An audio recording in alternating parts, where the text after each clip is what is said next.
Well, it's been good to meet you, Sam, and very interesting to hear about your business. Look, we are having a small dinner for some of our clients and friends after this. Why don't you join us? That's very kind of you. I'll just check with my associate whether they have other arrangements for us. Well, your associate is most welcome to join us too. Thank you. Excuse me. Walter. This is Sam Eriks from Eriks Imports. He has very kindly invited us to a dinner. Yes, would you like to join us? Unfortunately, I have another engagement. But thank you for the invitation. Well, perhaps you could join us after that for a drink. Sounds great. I'll be happy to. Where shall we meet?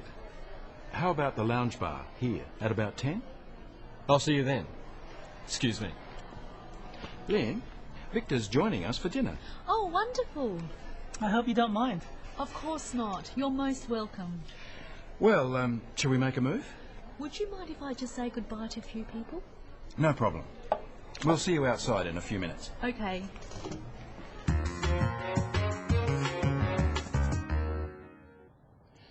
Let's look at invitations. How do you go about inviting someone to something? How does Sam invite Victor to his dinner? Look, we are having a small dinner for some of our clients and friends after this. Why don't you join us? Spoken invitations in this kind of situation are semi-formal. It's more like a suggestion than a formal invitation. There are a few different phrases you can use. Practice them with Sam. Why don't you join us? Perhaps you could join us. It would be great if you could join us. Would you like to join us? Notice that even though "it would be great if you could join us" is not in a question form, it is still being used as a question. Notice also how we use could and would in polite invitations, not can or will. How does Victor reply? That's very kind of you. He says, "That's very kind of you." When replying to an invitation, first thank the other person for the invitation, then give your answer. Here's Victor with some different ways of doing this. Thank you. That's very kind of you. That sounds good. And you can put them all together like this. Thank you. That's very kind of you. Sounds good. After thanking the person who asked, you need to give an answer. Either accept the invitation, or don't accept the invitation, or give a reason why you can't answer. What does Victor do? That's very kind of you. I'll just check with my associate whether they have other arrangements for us. Victor says he has to check with someone else. If there are other arrangements, Victor would make an excuse. When refusing an invitation, you should give a reason. Look at this. Would you like to join us? No, thanks. Oh, right. It's rude just to say no without a reason. And the reason should be a good one. Look again. Would you like to join us? No, thanks. It doesn't sound very interesting. Oh. Sam would rightly be offended by that reply. So what are some ways of making a polite excuse? Listen to Walter.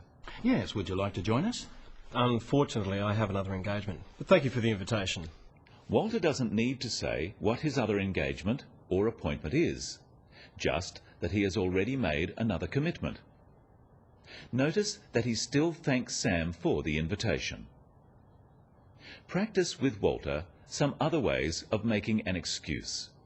Unfortunately, I have another engagement.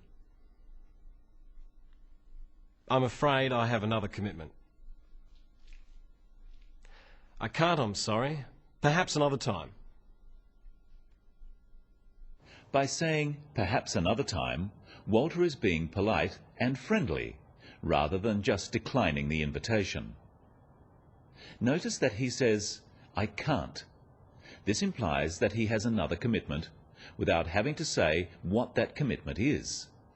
This is acceptable in business. Sam and Walter make another arrangement. Watch how they do this. Well, perhaps you could join us after that for a drink. Sounds great. I'll be happy to.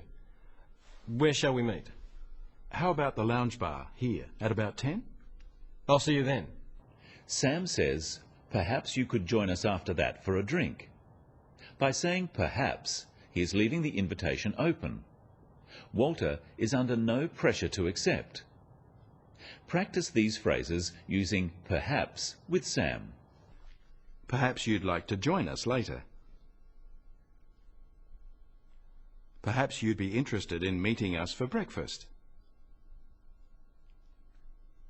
Perhaps we could meet later in the week. Notice that Sam says you'd. Perhaps you'd like to join us later.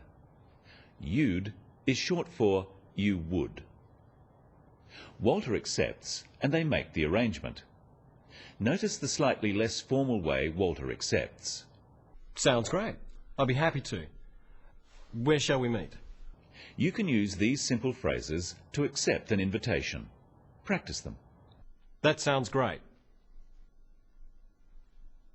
Sounds good. I'd love to. I'd be happy to. Walter says, where shall we meet? You can use shall or will, but shall we is a common usage in questions simply because it is easier to say than will we. Shall is also used when asking for or making suggestions. Let's look at how Sam makes the arrangement. How about the lounge bar here at about 10? I'll see you then.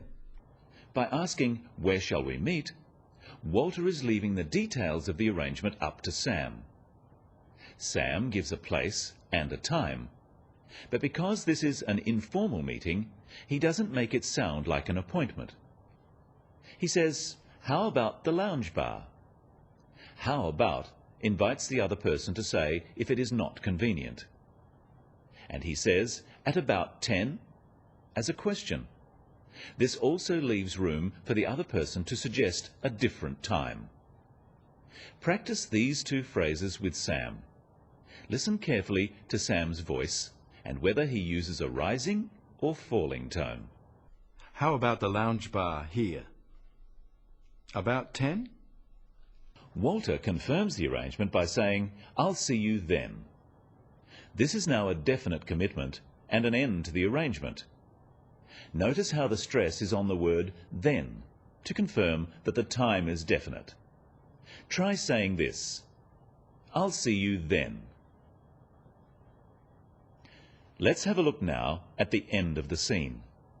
There are some more useful phrases. Lynn, Victor's joining us for dinner. Oh, wonderful. I hope you don't mind. Of course not. You're most welcome. Well, shall we make a move? Would you mind if I just say goodbye to a few people? No problem. We'll see you outside in a few minutes. Okay. Victor says, I hope you don't mind. It's a polite way of asking for someone else's approval. But Lynn can't really say no since Victor is listening. But Lynn politely confirms the arrangement. Practice how she does this. Of course not. You're most welcome. What are the main points we've learned today? When inviting someone informally, make it sound like a suggestion. That way, if someone can't accept, they don't feel so bad. Why don't you join us? Instead of, I invite you to join us. And if you need to make an excuse, don't just refuse an invitation. Give a reason and apologize. I'm sorry, I have another commitment. When confirming details, use an upward inflection. About 10 sounds like an order, but about 10 is asking whether it's convenient for the other person. That's all for today on the Business of English. See you next time.